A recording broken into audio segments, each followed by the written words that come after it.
जय श्री कृष्ण। अर्जुन की इच्छा को पूर्ण करने के लिए श्री कृष्ण ने अपने विराट रूप को अर्जुन के सामने प्रकट किया। अपने विराट रूप में सबसे पहले उन्होंने अपने अनेक मुख, अस्त्र, शस्त्र, आंख इत्यादि का वर्णन किया, क्योंकि वो परमात्मा ही सारी सृष्टि के हर जीव में, हर प्राणी में विद्यमान है। इसलिए उन्होंने अनेक मुख और नेत्रों का के रूप में अपने विराट रूप का वर्णन किया।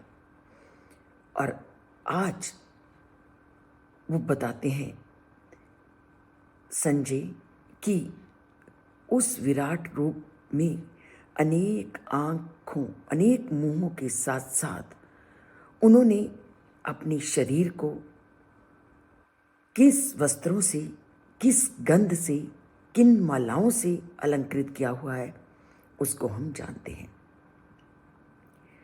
तो संजय धृतराष्ट्र को कृष्ण के विराट रूप का वर्णन करते हुए कहते हैं, दिव्ये मालया अंबरधरम दिव्ये गंध अनुलेपनम सर्व आश्चर्यमयम देवम अनंतम विश्वतो मुखम। कि उन्होंने अनेक वस्त्र धारण किए हुए हैं और दिव्य मधुर गंध वाली अनेक मालाएं धारण की हुई हैं। वह स्वयं को आश्चर्यमय, अनंत और देव के रूप में प्रकट कर रहे हैं और उनका मुख ऐसा है जो सभी और व्याप्त है। तो संजय श्री कृष्ण के लिए अनेक विशेषणों का प्रयोग करके उनके विश्वव्यापी रूप का वर्णन धृतराष्ट्र के सामने करते हैं। उनका ये विराट रूप ऐसा रूप है कि जिसे सामान्य मानव के द्वारा जानना संभव नहीं है। उन्होंने अनेक मालाएं और वस्त्र धारण किए हुए हैं और मालाएं अनेक मधुर गंध से युक्त हैं। उनका जो ये विराट रूप है वह आश्चर्यमयी है और उनका ये आश्चर्यमय रूप सभी दिशाओं में व्याप्त है। तो उस आश्चर्यमयी, उस असाधारण रूप को संजय कहते हैं जानना संभव नहीं। अगर उनको जानना संभव नहीं तो परमात्मा को जाना कैसे जाए? तो परमात्मा को जानना मुश्किल नहीं है। उनको जानने का एकमात्र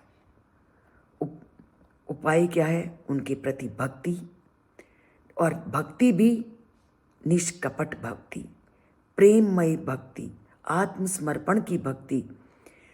और उस ईश्वर के प्रति अगर आपकी श्रद्धा और भक्ति है तो वह ईश्वर अर्जुन की तरह सबके लिए प्राप्य है और उन्हें ढूंढने की कोई आवश्यकता नहीं। अगर आप अपने मन को झांक कर देखो तो परमात्मा का रूप आपके अंदर ही मिलेगा, अगर आपका व्यवहार निष्कपट है, ईर्ष्या रहित है और श्रद्धा से युक्त है। तो ये श्लोक हमें संदेश देता है, ईश्वर तेरी महिमा अपार, बंदा ना जान सके उसके रूप को जो तेरा रूप अपार।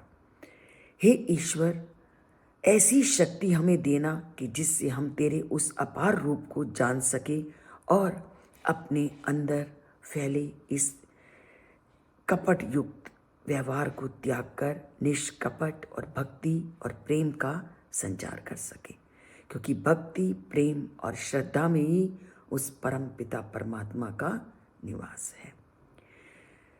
तो करते हैं प्रयत्न अपने मन में कपट रहित व्यवहार करने का, ईर्ष्या रहित व्यवहार करने का, क्रोध रहित आचरण करने का, ताकि उस परम पिता परमात्मा के विराट स्वरूप के समीप हम भी पहुंचने का प्रयत्न कर सके। और इसके लिए गीता को अपनाना, गीता के श्लोकों को सुनना, आवश्यक है और उसके लिए चैनल को सब्सक्राइब करना और अच्छा लगे तो लाइक करना ज़रूरी है। जय श्री कृष्ण।